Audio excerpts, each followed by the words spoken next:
Today, we're tackling a really critical global issue. It's the connection between U.S. economic sanctions and, well, the movement of Venezuelan people. Yeah, Venezuelan migration. It's a huge story. Exactly.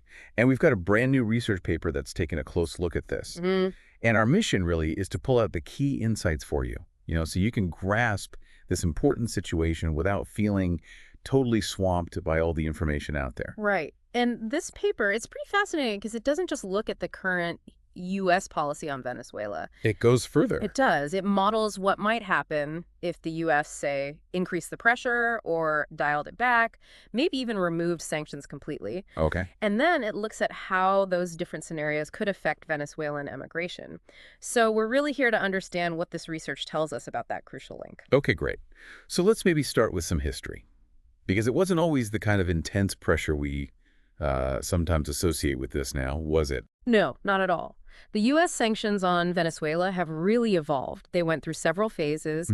It started, well, way back in the mid-2000s, actually, with more targeted stuff aimed at specific individuals, certain entities. So pinpoint measures first. Exactly. The big shift, the move towards broader sanctions, that really began around 2017. Okay, 2017, what happened then? That's when we saw the first sort of financial restrictions, things limiting financing, dividend payments to the Venezuelan government, and importantly, PDVSA. PDVSA, that's the state oil company, right? Yeah. Central to their economy. Absolutely central. The lifeblood, really. And then, as I recall, things escalated quite a bit after that, particularly under the Trump administration. That's right, exactly. 2019 was a really pivotal year. How so? That's when PDVSA itself was designated, essentially slapped with sanctions, which basically meant U.S. companies couldn't do business with Venezuela's main source of income. Wow, okay, that's big. Huge.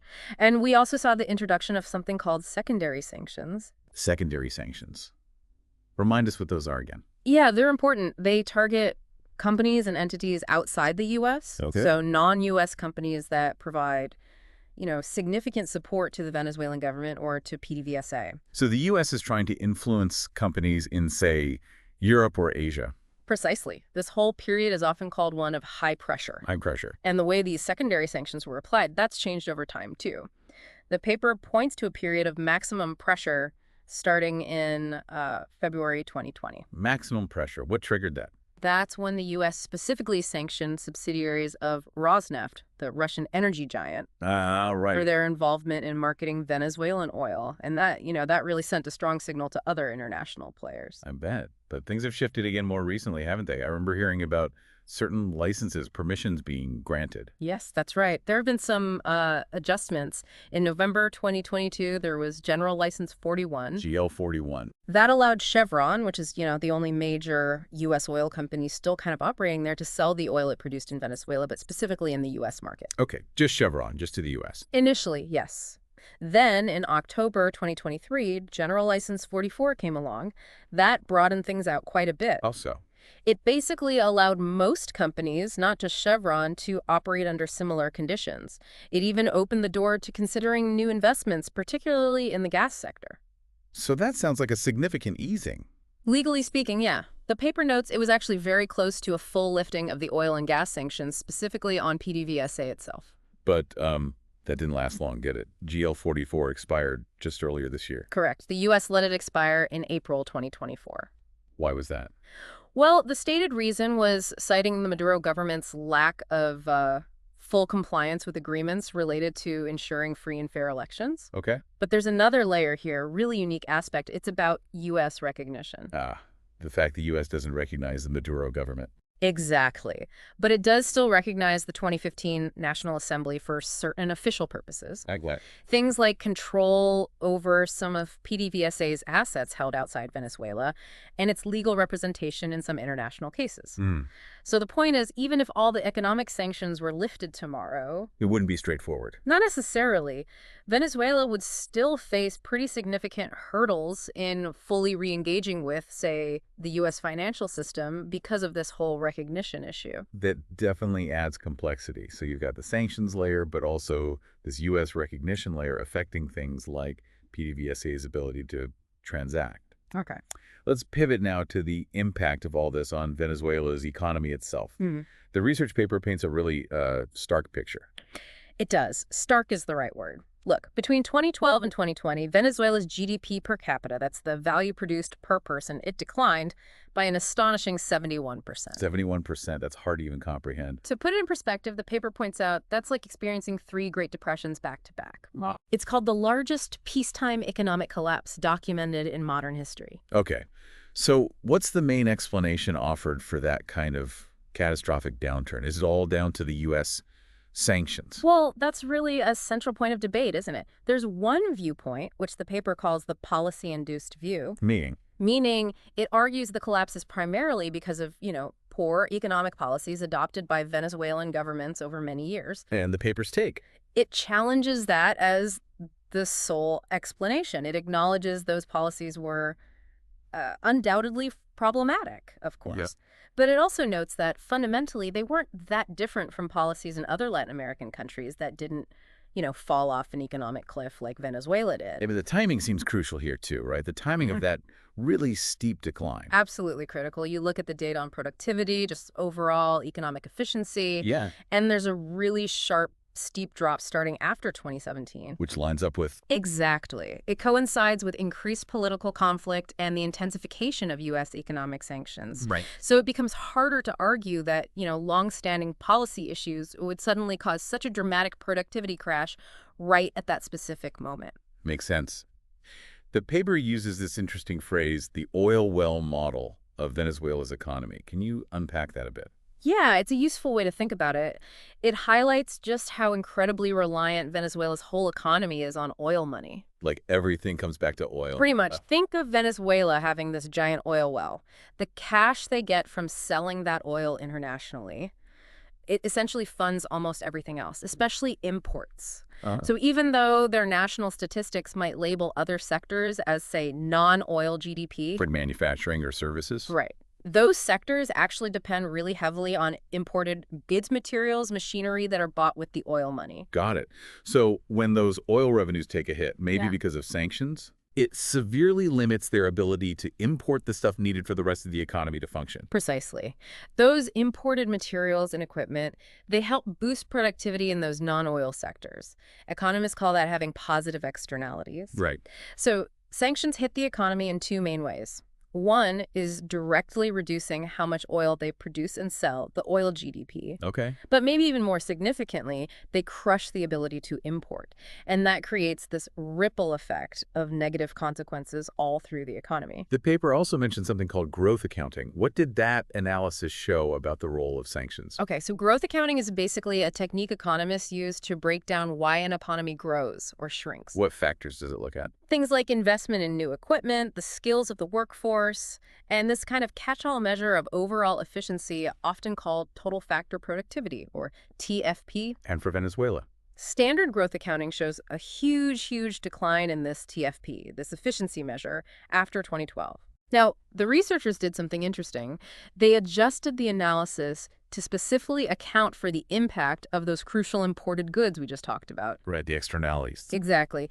And even after making that adjustment, they still found a significant drop in productivity that happens after 2017 when the more intense sanctions really kicked in. So the timing points towards sanctions again. It suggests a strong link, yeah. And did they look specifically at how sanctions impacted oil production itself? They did. They used several pretty sophisticated statistical methods, things like synthetic control. Which is like creating a what-if Venezuela. Sort of, yeah. A statistical comparison to estimate what might have happened without the sanctions.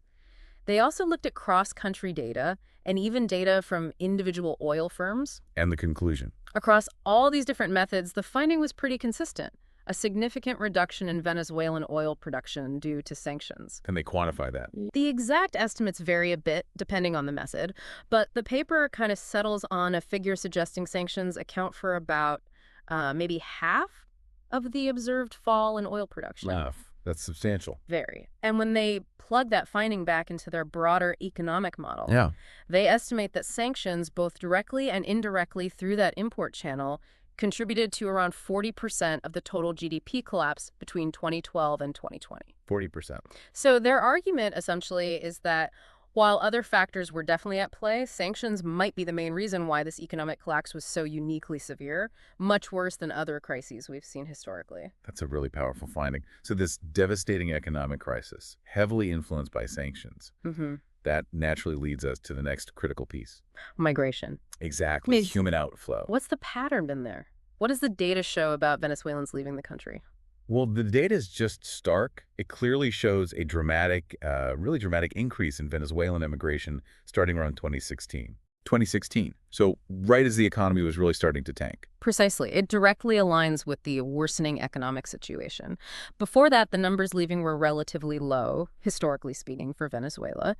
Then, as the economy just deteriorated further and further, we saw this huge surge. It peaks maybe around 2018, 2019. Talking millions of people, right? Millions. Now, different data sources might give you slightly different exact numbers, counting people crossing borders is tricky. Sure. But the overall trend, a massive, undeniable increase in people leaving Venezuela, especially from 2016 through about 2021. What about more recently? Interestingly, the paper notes that the more recent stabilization, maybe even slight decrease in emigration rates, seems to coincide with some signs of positive, albeit small, economic growth. Okay. And also those periods when sanctions were eased somewhat, like with General License 44. Interesting correlation. This really seems to back up the idea that economic factors are perhaps the major driver here. It certainly looks that way. The paper mentions a couple of concepts related to this, the root causes approach and the migration hump hypothesis. Can you give us a quick version of those? Sure. The root causes approach is pretty intuitive, and it's often used in policymaking. Right. It basically suggests people migrate mainly because of bad conditions at home, poverty, lack of jobs, conflict. So the thinking goes, if you improve those conditions, you should see less migration. Makes sense. Yeah. And the migration hump. That one's a bit more counterintuitive, maybe? It suggests that as very poor countries start to develop economically, migration might actually increase for a while. Increase. Why? Because people start to gain the resources, a bit more money, education, information, and also maybe the aspirations to move. It's only when countries become much wealthier, sort of over the top of the hump, that emigration tends to decline consistently. Okay, so where does Venezuela fit in all this? Its experience seems quite dramatic. Well, Venezuela's situation seems to strongly support the root causes idea in the sense that a rapid, severe economic decline clearly led to a massive increase in emigration. Like a reverse effect. Kind of. And we've seen similar patterns, the paper notes, in other countries facing really sharp crises. Think Zimbabwe, Greece during its crisis, even Mexico after the peso crisis. Sharp GDP drops often correlate with people leaving. What about the migration hump? Does Venezuela contradict that? Not necessarily. The migration hump theory is really more about long-term gradual development processes, usually starting from a very low income level. Right. Venezuela's situation is different. It was, a relatively higher income country, an upper middle income country that experienced a sudden catastrophic collapse. Okay. So this kind of rapid decline pushing people out is actually consistent with the idea that economic hardship drives migration, even if the classic hump pattern applies more to gradual development from poverty. Does the paper have statistical analysis on this link? It does. It includes regression analysis that directly links changes in GDP to immigration rates. And it finds a much, much stronger connection during periods of economic crisis.